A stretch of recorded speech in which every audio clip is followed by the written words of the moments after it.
नमस्ते प्यारे बच्चों, हिंदी प्रथम भाषा कुमार भारती के शीर्षक मेरी स्मृति भाग 2 के इस वीडियो में मैं आप सभी का स्वागत करती हूँ।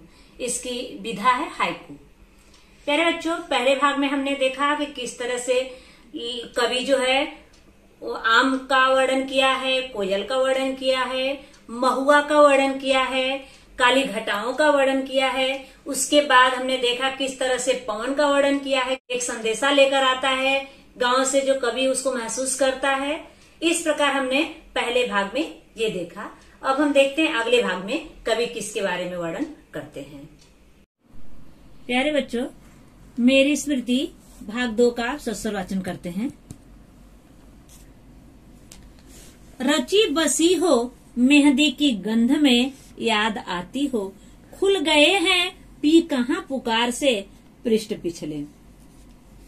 कटे बिरिछ गांव के दोपहर खोजती साया, गांव मुझको मैं ढूंढता गांव को खो गए दोनों। वर्षा की सांझ बजाते सहनाई छिपे झिमुर। आइए बच्चों, भाग 2 का शब्दार्थ देखते हैं। कठिन शब्दों को पहले देख लेते हैं। आया है गंध, यहाँ पे देखिए गंध आया है। गंध का खुशबू भी होगा, खुशबू, सुगंध। अब देखिए गंध है, अब इसमें सुगंध, अगर खुशबू भी होगा सुगंध भी होगा। देखिए अगर हम सुगंध लिख दिए तो यहाँ पे क्या हो गया, उपसर्ग लग के बन गया। अगर इसी में प्रत्यय लगाएंगे तो यहाँ पे सुगंधित हो जाएगा। मतलब यहाँ पे इसमें प्रत्यय भी लगा सकते हैं और उपसर्ग भी लगा सकते हैं। अगला है आपका पृष्ठ आया है। पृष्ठ, पृष्ठ आया है। पृष्ठ मतलब पन्ना। अगला आपका आया है बिरिछ। बिरिछ, बिरिछ, वृक्ष मतलब पेड़ या वृक्ष, पेड़ या वृक्ष। अगला है साया। साया मतलब आपका छाया, छा होता है ना, छांव, छाया। फिर अगला है आपका साँझ। साँझ, साँझ का क्या होगा आपका, शाम।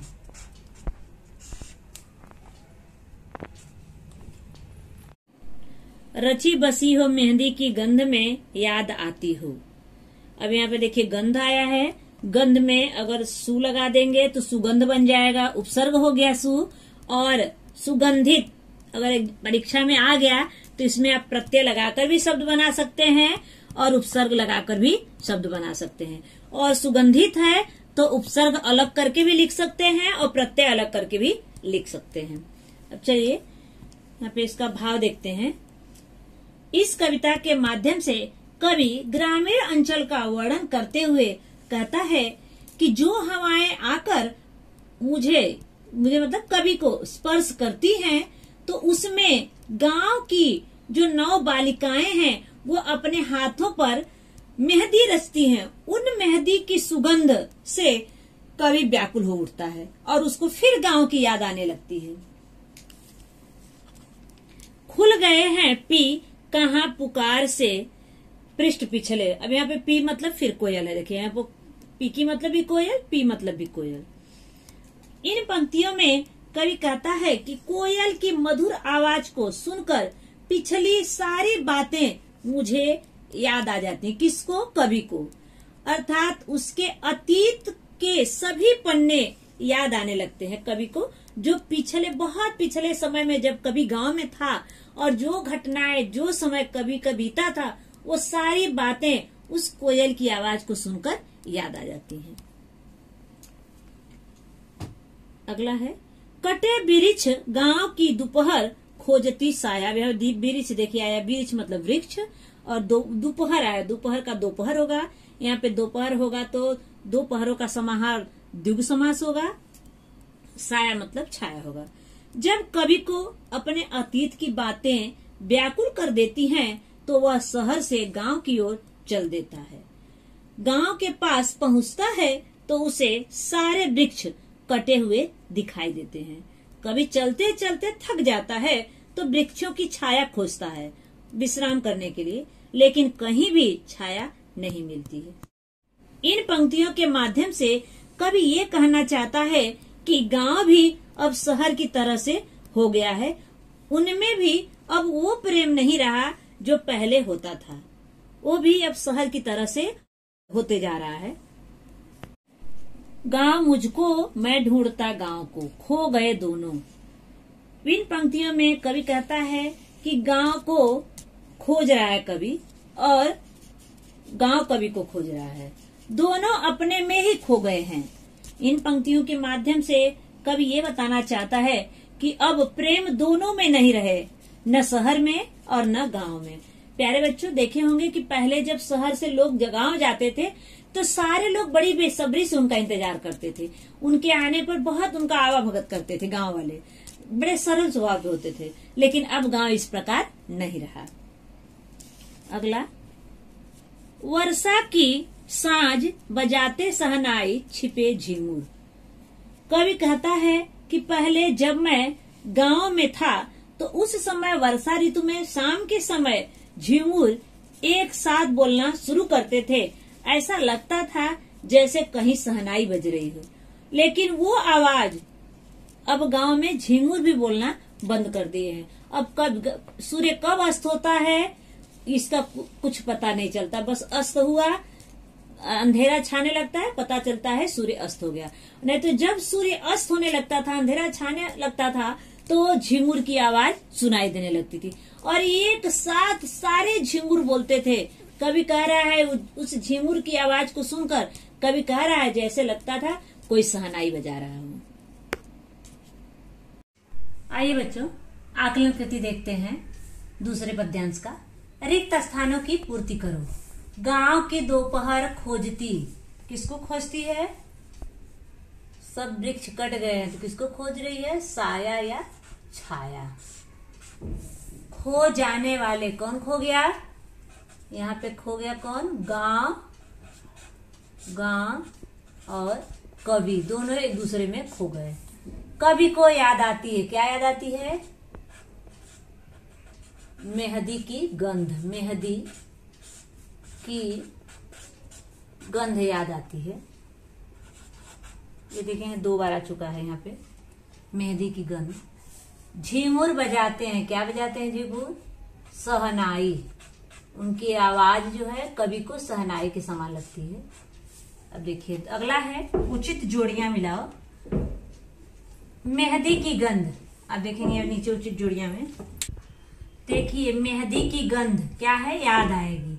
गांव की दोपहर, गांव की दोपहर किसको खोज रहा है? छांव को खोज रहा है। कटे, क्या कट गए हैं? वृक्ष या वृक्ष कट गए हैं। और वर्षा, वर्षा कब हो रही है? सांझ को। तो यहाँ पे देखेंगे मेहंदी की गंध क्या आएगा आपको? याद। ऊपर भी एक बार आ चुका है ये, मेहंदी की गंध, मेहंदी की गंध कवि को याद आ रहा है। अगला है गांव की दोपहर। गांव की दोपहर क्या खोज रही है? ये भी आ चुका है, छांव खोज रही है या छाया खोज रही है। अगला है कटे, क्या कट गए हैं जिसे छाया नहीं है? वृक्ष। क्या कट गए हैं? वृक्ष जिसकी छाया नहीं है। अगला है वर्षा, कब हो रही है? सांझ को। वर्षा सांझ, सांझ। तीसरा है, 2 ऐसे प्रश्न तैयार करो जिसके उत्तर निम्नलिखित हो। ये जो लिखा हुआ है मेहंदी, तो लड़कियां, इसका क्या लिखेंगे? लड़कियां अपने हाथों पर क्या रचती हैं? लड़कियां अपने हाथों पर क्या रचती हैं? क्या रचती है? मेहंदी रचती है। ठीक है, मेहंदी रचती है। क्वेश्चन है क्या रचती है। क्वेश्चन मार्क लगाना जरूरी है क्योंकि क्वेश्चन तैयार कर रहे हो। तेज धूप में चलने के बाद, छाया पर देखिए करेंगे, तेज धूप में चलने के बाद लोग क्या खोजते हैं? लोग क्या खोजते हैं?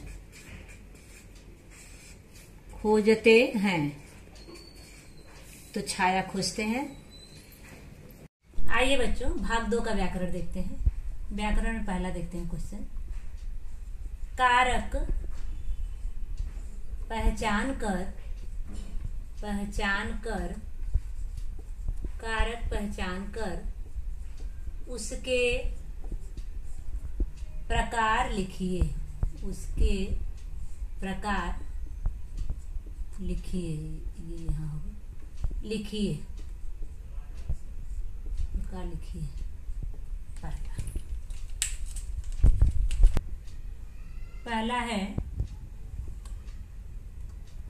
पहला लड़का कुर्सी पर बैठा है। लड़का कुर्सी पर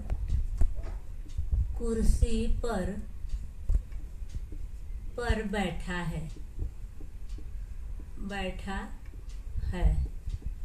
अब यहाँ पे कौन सा कारक होगा आपको पहचान के लिखना है। कौन सा कारक है ये? कुर्सी पर, अंदर और बाहर कौन सा कारक आएगा? पर में अधिकरण कारक। कौन सा कारक? अधिकरण। जहां पे में होगा, पर होगा, वहां कौन सा कारक होगा? अधिकरण कारक। अधिकरण कारक। दूसरा है आपका, राम ने अच्छा काम किया। दूसरा है, राम ने अच्छा काम किया। अच्छा काम किया।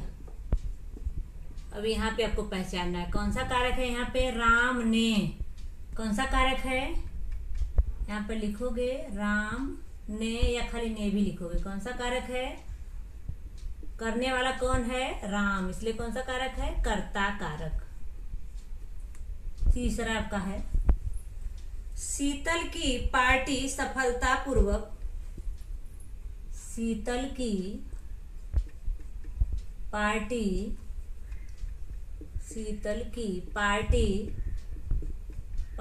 सफलतापूर्वक संपन्न हुई। सफलतापूर्वक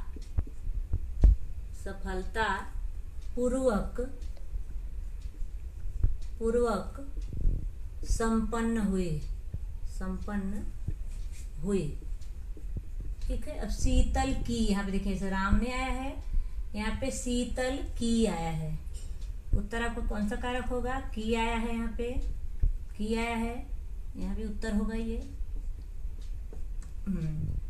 या तो शीतल की भी लिख सकते हो या तो खाली की भी लिख सकते हो। की कौन सा कारक है ये आपका? संबंध कारक। कौन सा कारक? काकी के रारी आएगा तो कौन सा कारक होगा? संबंध कारक।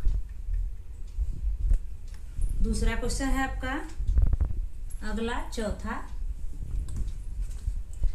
मैं घर से खाना खाकर आया हूं।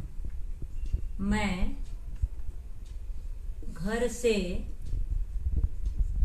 खाना खाकर आया हूं। अब यहाँ पे आया घर से खाना खाकर आया हूं। तो यहाँ पे देखेंगे साधन के रूप में प्रयोग नहीं हुआ। किसमें है? घर से खाना अलग है ये। यहाँ पे से लिखोगे और क्या लिखोगे आप? अपादान कारक। अपादान कारक। आइए व्याकरण का प्रश्न 2 देखते हैं। प्रश्न 2 यहाँ पे सामासिक विग्रह करके, सामासिक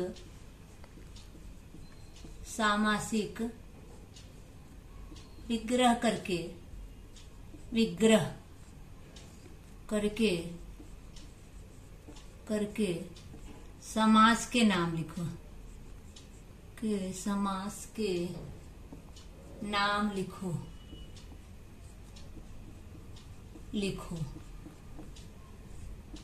पहला है आपका हिमालय, हिमालय। और दूसरा है आपका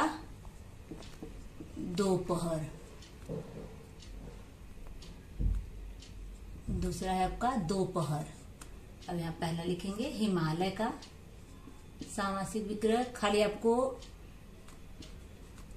उसके अंदर प्रकार नहीं लिखना है। हिमालय का सामासिक विग्रह करेंगे तो हिम का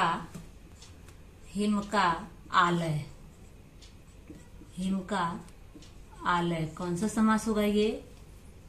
ठीक से कौन सा समास होगा ये? कारक चिन्ह आए हैं इसमें, इसलिए कौन सा समास होगा? तत्पुरुष समास। दूसरा है आपका दोपहर, दोपहर। दो पहरों का समाहार, कौन सा समास होगा? यहाँ पे देखेंगे पहला पद संख्यावाची विशेषण है और यहाँ समाहार या समूह का बोध हो रहा है, इसलिए कौन सा समास होगा ये? द्विगु समास।